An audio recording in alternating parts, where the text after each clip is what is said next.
Even if absolutely nobody asks it a single question today, a giant warehouse of computers has to burn through nearly $1 million just to stay turned on. This is the hidden, bleeding-edge tax of the artificial intelligence revolution. While you type a simple prompt asking for a poetry recipe or a coding fix, miles away, an army of supercomputers is screaming at maximum capacity.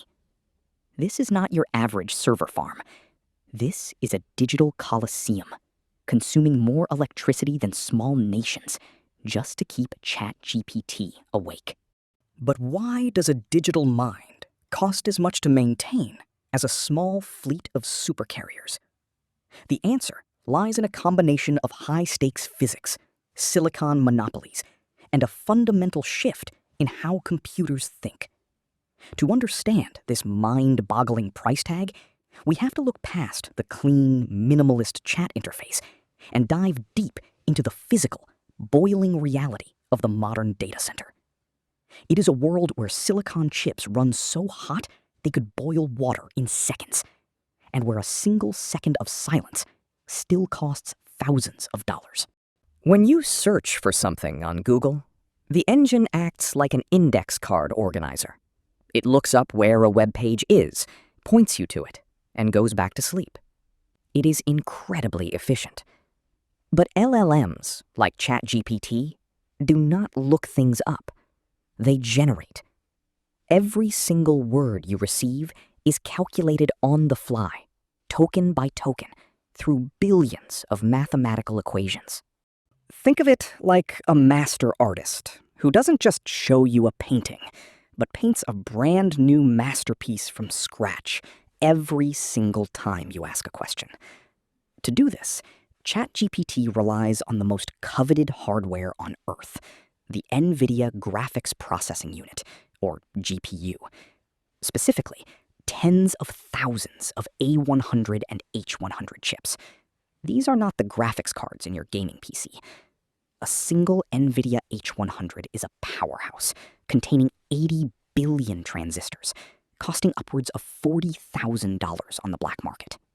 To run an AI of this scale, you need an array of at least 30,000 of these monstrous chips running in perfect harmony.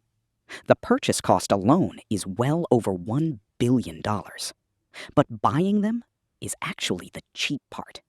Keeping them fed with electricity, keeping them cool, and ensuring they talk to each other without a microsecond of delay is where the real financial black hole begins. Let us talk about the raw power. A single H100 GPU pulls up to 700 watts of power at peak load. When you combine 30,000 of them, you are looking at a constant draw of 21 megawatts. That is enough electricity to power over 15,000 average American homes simultaneously.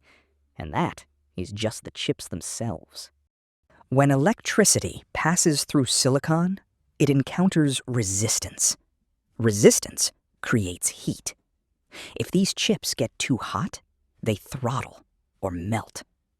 To prevent a catastrophic multi-million-dollar meltdown, massive cooling systems must run constantly. For every watt of power used to compute, almost another full watt is needed to cool the system down. This means the actual power draw of the data center doubles to 42 megawatts. Where does all this power go? It gets converted entirely into heat. To dissipate this heat, data centers use evaporative cooling towers. They consume millions of gallons of water every single day. In fact, for every short conversation you have with ChatGPT, it effectively drinks a half-liter bottle of fresh water to keep its servers from overheating.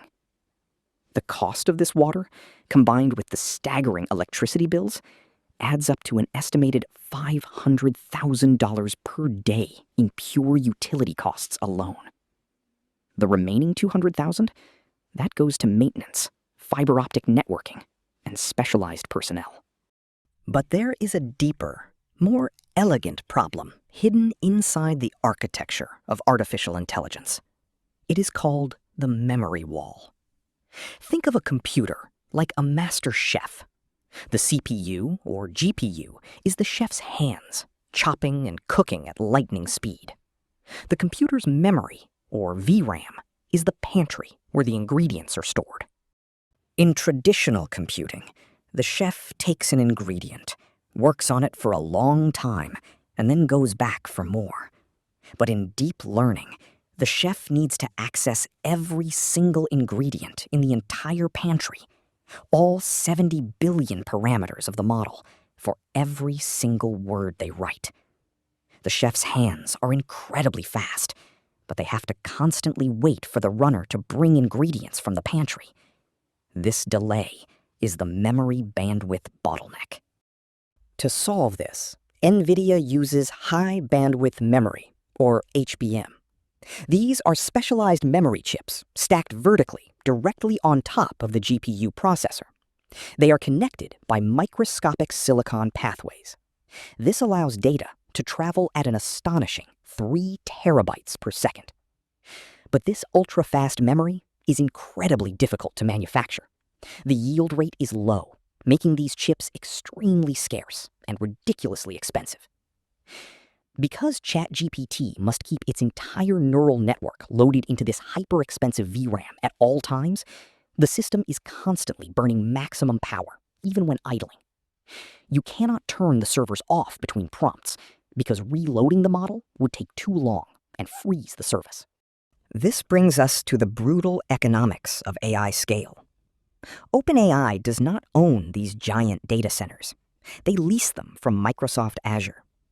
Microsoft has spent billions building specialized AI clusters in places like Quincy, Washington, and Des Moines, Iowa.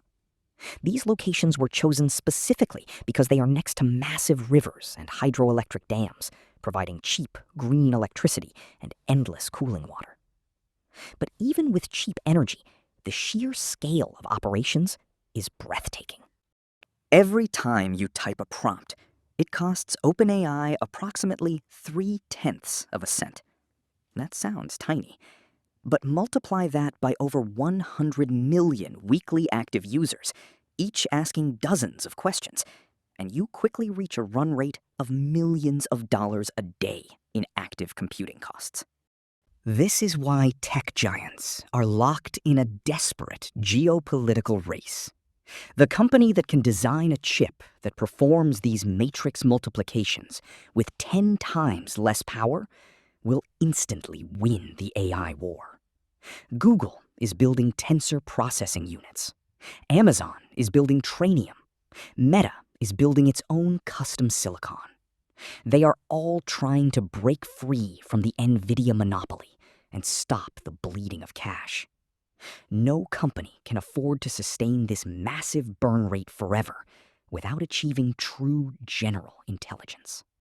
The future of artificial intelligence cannot survive on this current trajectory. If AI adoption continues at its current rate, data centers could consume more energy than the entire continent of Europe by the end of the decade. This has triggered a massive push toward more efficient systems. Scientists are experimenting with optical computing, using light instead of electricity to perform calculations, which would virtually eliminate heat. Others are developing small language models that can run locally on your phone using specialized neural engines. Until then, the cost of intelligence remains bound to the physical laws of our universe. Every line of code, every virtual assistant, and every generated image is paid for in real-world copper, water, and fire. The next time you ask an AI to write an email, remember the silent, screaming fortress of silicon humming in the desert, burning through nearly $1 million a day just to keep its artificial eyes open. This is not just a software problem anymore. It is a battle for the very resources that sustain human civilization, forcing us to ask how much we are truly willing to pay for artificial minds. We must all choose between powering our biological future or drowning in the heat of our own digital creations.